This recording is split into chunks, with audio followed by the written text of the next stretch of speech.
The Kia Sportage, the car that convinced people that a Kia could be stylish. Way back in 2010, the third generation Sportage showed that Kia could make an SUV that was practical and well made. But the biggest shock was that it was stylish. The fourth generation car, reviewed by a much younger batch, improved things again. But with newer, more daring rivals like the Peugeot 3008 coming along, the Sportage was looking a little bit old. So Kia has given it a refresh inside and under the bonnet.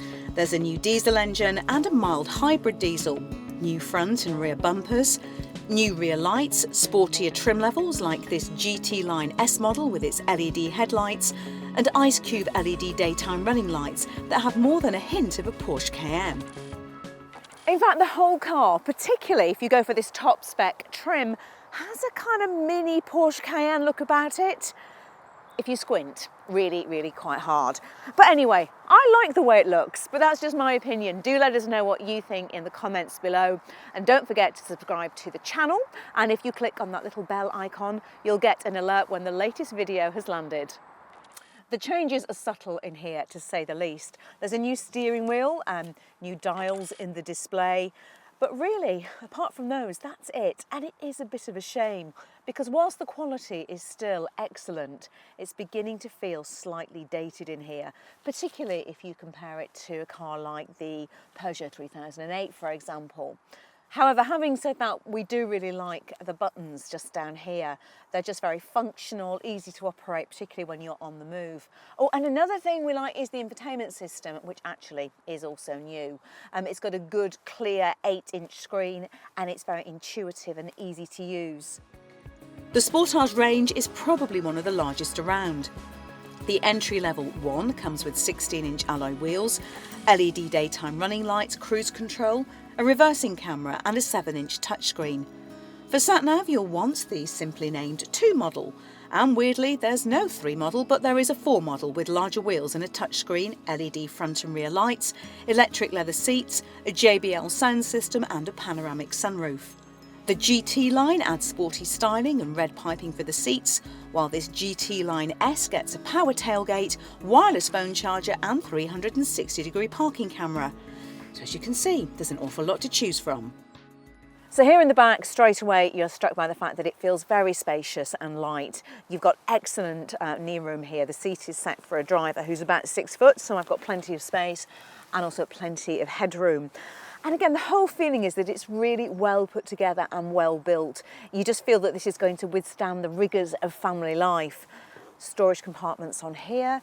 You've got good sized door bins that will fit a water bottle in, power outlets down there, along with ISOFIX points on the 2 outside seats. And you will fit 3 child seats across here. In fact, the only complaint that I've got really is the doors. I just don't think they're open quite wide enough for a family car. But other than that, it's all good back here. In the boot, the amount of space you get is just average for the class, so it's larger than a Ford Kugas or a Nissan Qashqais, but smaller than the Peugeot 3008s. The boot gets even smaller if you go for the mild hybrid diesel version, as the battery pinches the underfloor storage. Speaking of engines, the Sportage carries over the previous car's 2 1.6-litre petrols, a turbo and non-turbo charged one. The 1.7-litre diesel has been replaced by a new 1.6, and the 2-litre diesel now comes as a mild hybrid. Sportages are 2-wheel drive, with all-wheel drive only available on the 1.6-litre turbo petrol, more powerful 1.6 diesel and the 2-litre diesel.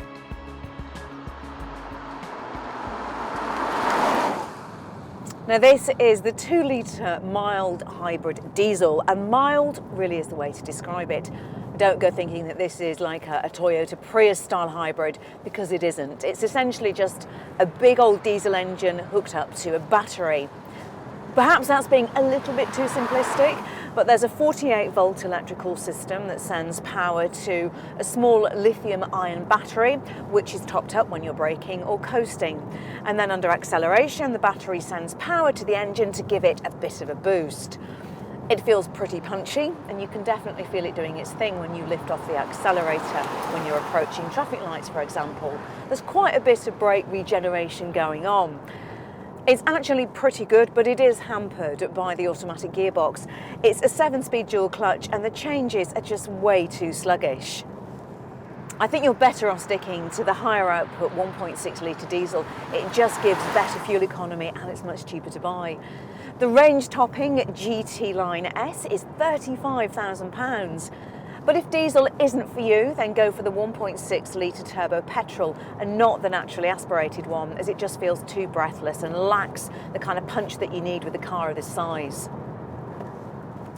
Now, while the mild hybrid's benefits are slightly dubious, the Sportage is still a good small SUV to drive. The steering is actually a real highlight. It's not too light and it's quick and gives you plenty of feedback. And the chassis and the body control, well, they're excellent too. It's actually quite a nice, fun car to drive.